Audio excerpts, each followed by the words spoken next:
الله الرحمن الرحيم. سلام الله عليكم، مرحبا بكم في فيديو جديد على قناة تيتبلاي. فيديو جديد سنتطرق من خلاله إلى متى ستحل مشكلة السيرفر في لعبة بابجي موبايل لايت. ولكن قبل البداية، إن كنت أول مرة تشاهد قناة تيتبلاي، أدعوك بالاشتراك في القناة مع تفعيل ميزة الجرس حتى تتوصل بكل جديد عن لعبة بابجي موبايل لايت. وأتمنى أن تضغط على زر اللايك، وهذا يحفزنا على المواصلة، وأيضا تعليقاتكم التحفيزية. بدون إطالة لندخل إلى تفاصيل هذا الموضوع. عدنا إليكم أعزائي المشاهدين، وقد راودتني عدة أسئلة حول هذا الموضوع: مشكلة السيرفر، متى ستحل مشكلة السيرفر، كيف ألعب بدون VPN وغيرها. أعزائي المشاهدين، رغم أنني شرحت ذلك في القناة مرارا وتكرارا، وقلت لكم في فيديو سابق متى سوف تحل مشكلة السيرفر، لكن هناك من لم يفهم وتكررت الأسئلة، فاضطررت إلى إعادة الشرح أو إعادة الفيديو لكي يفهم الجميع إن شاء الله. والآن أعزائي المشاهدين، سوف أطرح لكم سؤال قبل البداية في الإجابة: هل من الممكن أن تحل مشكلة السيرفر واللعبة ليست متوفرة لجميع الدول؟ هل من الممكن أن تحل مشكلة السيرفر واللعبة غير متواجدة في متجر بلاي ستور؟ هل تحل مشكلة السيرفر واللعبة متواجدة بمتجر أبيكا بوير؟ هل ستحل مشكلة السيرفر واللعبة لازالت في نسختها بيتا التجريبية؟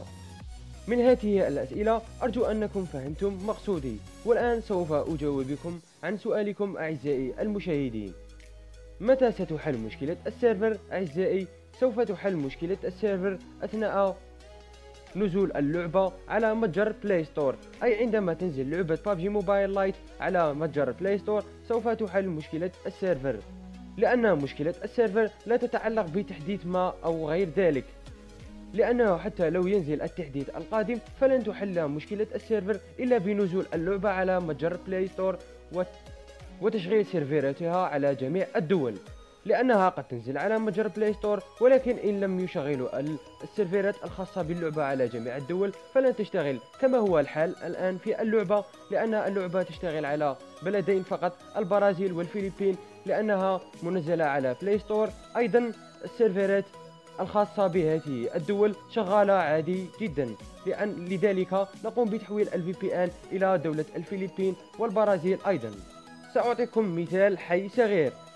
لعبة أسفالت 9 كانت منزلة على متجر بلاي ستور، وكانت لهاتين الدولتين فقط: البرازيل والفلبين، وانتظروا عشاق اللعبة عدة شهور حتى تنزل إلى جميع الدول، وكانوا أيضا يعانون من مشكلة السيرفر، حتى جاء وقت ونزلت اللعبة على متجر بلاي ستور، وانتظروا قليلا حتى نزلت السيرفرات لجميع الدول، ثم شغلوها ولعبوا بدون مشاكل.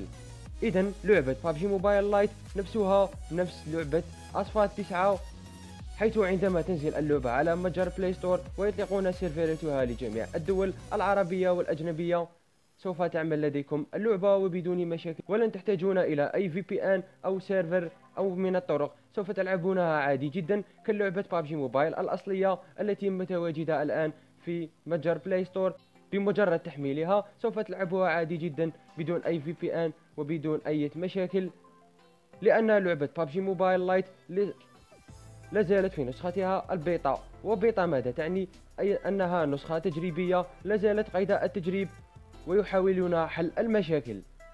لذلك أعزائي المشاهدين، في كل مرة يتركون تحديث جديد ويقومون بإطلاق تحديث جديد للعبة، وهذا إصلاح للأخطاء وتجهيزا للعبة حتى تكون على أفضل حال.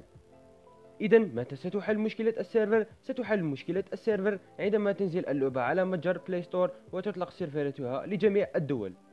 وما دامت أن اللعبة لم تنزل على متجر بلاي ستور وما زالت في متجر أبيكا بير وغيرها من المتاجر، فلن تحل مشكلة السيرفر أعزائي المشاهدين. إذن الحل الوحيد هو نزول اللعبة على متجر بلاي ستور.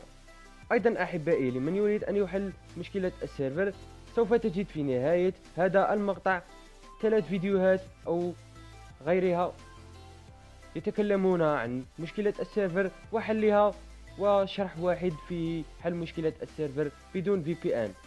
أرجو أن تشاهدوا هذه الفيديوهات وتكون حلا لكم. إلى هنا وصلنا إلى نهاية الحلقة، أرجو أنها قد نالت إعجابكم. إن نالت إعجابكم فلا تبخلوا علي بالضغط على زر اللايك وتعليقاتكم التحفيزية، وهذا لنواصل. واشترك في القناة وفعل ميزة الجرس إن كنت لحد الآن لم تشترك، وهذا لتتوصل بكل جديد عن لعبة بابجي موبايل لايت والأصلية في بعض الأحيان. إلى اللقاء، نلتقي في موعد آخر. سلام.